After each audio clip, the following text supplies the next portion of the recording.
Hello बच्चों, let's see the question. The question says two open organ pipes of fundamental frequencies nu1 and nu2 are joined in series.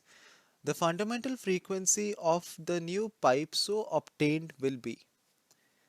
तो question में हमको दो open organ pipe दिया गया है जिसके फंडामेंटल फ्रीक्वेंसीज है न्यू 1 एंड न्यू 2 और हमें कहा गया कि अगर इन दोनों ओपन ऑर्गन पाइप्स को हम सीरीज में जॉइन कर देते तो हमारा जो नया पाइप फॉर्म्ड होगा उसका फंडामेंटल फ्रीक्वेंसी कितना होगा हमको ये निकालना है. सो इन जनरल हमें पता है कि the fundamental frequency, so we can write here the fundamental frequency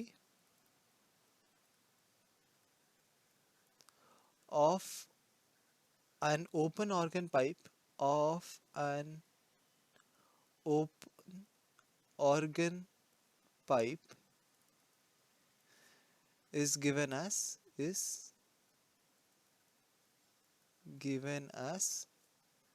nu is equal to v by 2l.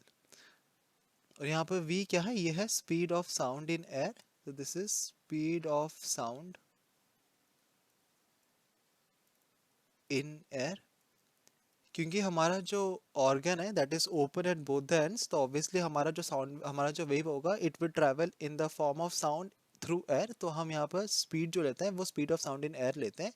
हम एज्यूम करते हैं कि एल जो है that is the length of the organ tube. It is the length of the open organ pipe. तो हमने देखा कि एक ओपन ऑर्गन पाइप का फंडामेंटल फ्रीक्वेंसी जो होता है वो रिप्रेजेंट होता है nu is equal to v by 2l. अब क्वेश्चन में हमको दिया गया कि न्यू 1 एंड न्यू 2 है हमारे दो हमको ओपन ऑर्गन पाइप्स दिए गए, उन दोनों का जो फंडामेंटल फ्रीक्वेंसी है न्यू 1 एंड न्यू 2 हमको प्रोवाइड किया गया. तो अगर हम एज्यूम करते हैं कि हमारा जो पहला ओपन ऑर्गन पाइप है उसका लेंथ है L1 और जो दूसरा ओपन ऑर्गन पाइप है उसका लेंथ है L2, देन हम इस जनरल फॉर्मूला से ये कह सकते हैं कि nu 1 is equal to v by L1 और न्यू 2 जो होगा वो कितना हो जाएगा v बाई L2. दोनों साइड में speed of sound in air remains constant, तो ये v ही रहेगा. अब हमें क्वेश्चन में कहा गया कि इन दोनों ओपन ऑर्गन पाइप्स को हम सीरीज में रख के ज्वाइन कर देते हैं. तो अगर, तो हम लिखते हैं कि if L is the length of the new pipe formed, then L is nothing but equal to L1 plus L2. जो फाइनल लेंथ होगा पाइप का वो ऑब्वियसली दोनों इनिशियल ओपन ऑर्गन पाइप्स का इंडिविजुअल लेंथ का सम होगा क्योंकि हम दोनों को सीरीज में ज्वाइन कर रहे हैं. And the fundamental frequency for the new pipe अगर हम उसको एज्यूम करें to be equal to nu, तो ये कितना हो जाएगा, ये हो जाएगा v बाय, इसको हम लेते हैं न्यू डैश, तो ये हो जाएगा v by l that is equal to v by L1 plus L2. यहाँ पर न्यू डैश क्या है, यह है fundamental frequency of the new pipe जिसको हमको निकालना है. और L1 and L2 are the individual length of the two open organ pipes. ठीक है. अब हम देख सकते हैं कि हमने जो इससे पहले हमने जो रिलेशन निकाला था,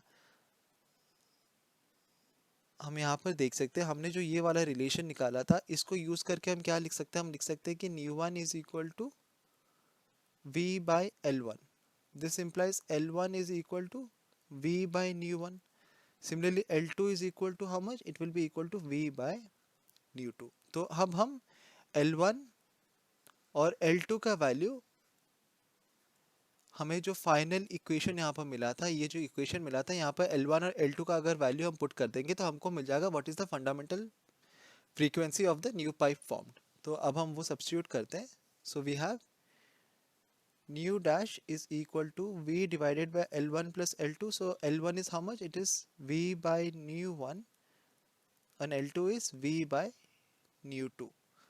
तो अगर हम v यहाँ पर कॉमन ले लेंगे तो हमको मिलेगा 1 by nu 1 plus 1 by nu 2 v और v हमारे यहाँ पर कैंसिल हो जाएगा and we have nu dash to be equal to v1 v is equal to nu1 nu2 whole divided by nu1 plus nu2, which is the fundamental frequency of the new pipe formed.